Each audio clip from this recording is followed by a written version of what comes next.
এজনী বিবাহিত ছোৱালীক যেতিয়া তাইৰ ডিভোৰ্চৰ কাৰণ বিচাৰি প্ৰশ্ন কৰিছিলোঁ তেতিয়া তাই উত্তৰত কৈছিল, আচলতে মই ডিভোৰ্চ দিবলৈ বা ল'বলৈ তিনিমান সন্মত নাছিলোঁ।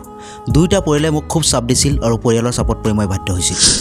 আৰু তেনেকৈ এদিন মোৰ ডিভোৰ্চ হ'ল আৰু আজি মই ডিভোৰ্চ নাৰী। সমাজৰ আগত বৰ্তমান মই অসৎ নাৰী আৰু পৰিয়ালৰ বাবে বোজা। ঠিক তেনেকৈ এদিন বিবাহিত ল'ৰা এটাক যেতিয়া তাৰ ডিভোৰ্চৰ কাৰণ বিচাৰি প্ৰশ্ন কৰিছিলোঁ তেতিয়া সি উত্তৰ দিছিল, আচলতে মই ডিভোৰ্চ দিবলৈ বা ল'বলৈ তিনিমানো সন্মত নাছিলোঁ, ইচ্ছা নাছিল মোৰ। তেওঁ ক'লে, পৰিৱেশ পৰিস্থিতিয়ে বাধ্য কৰাইছিল মোক আৰু মই আজি পত্নীহাৰা। চাওক, য'ত সুখে শান্তিৰে এটি সুন্দৰ পৰিয়াল গঢ় লৈ উঠাৰ কথা আছিল তাৰ বিপৰীতে আজি মাথো ৰিক্ততা। তাৰ পাছতো আজি তেওঁলোক ডিভোৰ্চ। তেওঁলোকৰ শেষ কথা আছিল, ডিভোৰ্চ দিছোঁ বা লৈছোঁ সঁচা, কিন্তু আমাৰ সেই নিষ্ঠুৰ ক্ষণটোত আমাক এই পৃথিৱীৰ কোনো এজন মানুহেও বাধা নিদিলে, বৰঞ্চ খুব আপোন মানুহবোৰেই বাধ্য কৰাইছিল আৰু দিনে ৰাতিয়ে মাথো আমাৰ মাজৰ সম্পৰ্ক কেনেকৈ ধ্বংস হ'ব তাৰে সমল যোগাইছিল। সঁচাই কি জানে, আজিকালি ডিভোৰ্চৰ মূল কাৰণটোৱেই হ'ল দুজনৰ মাজত বুজাবুজিৰ অভাৱ।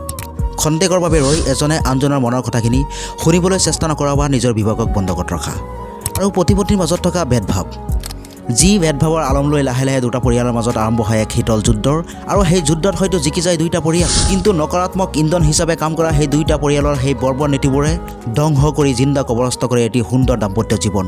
আৰু এই নিৰৰ্থক অভিমান অহংকাৰে দুটি জীৱনত এনে এক ৰক্তাক্ত দাগ লগাই থৈ যায়, যি দাগৰ যন্ত্ৰণাত নিশাৰ নিস্তব্ধতাৰ পাৰ ভাঙি কিছু কান্দোনৰ শব্দই তৰংগ হৈ বৈ যায় এক দীৰ্ঘ শ্বাস বিচাৰি।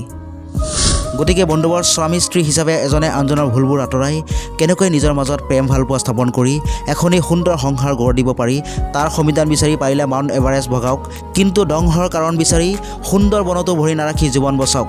যদি কথাখিনি যুক্তিসংগত বা বাস্তৱধৰ্মী বুলি ভাবিছে তেন্তে অনুগ্ৰহ কৰি আপোনাৰ ভাইটিৰ চেনেল জোনাকী জীৱন অনুগ্ৰহ কৰি ছাবস্ক্ৰাইব কৰি ৰাখিব। ধন্যবাদ।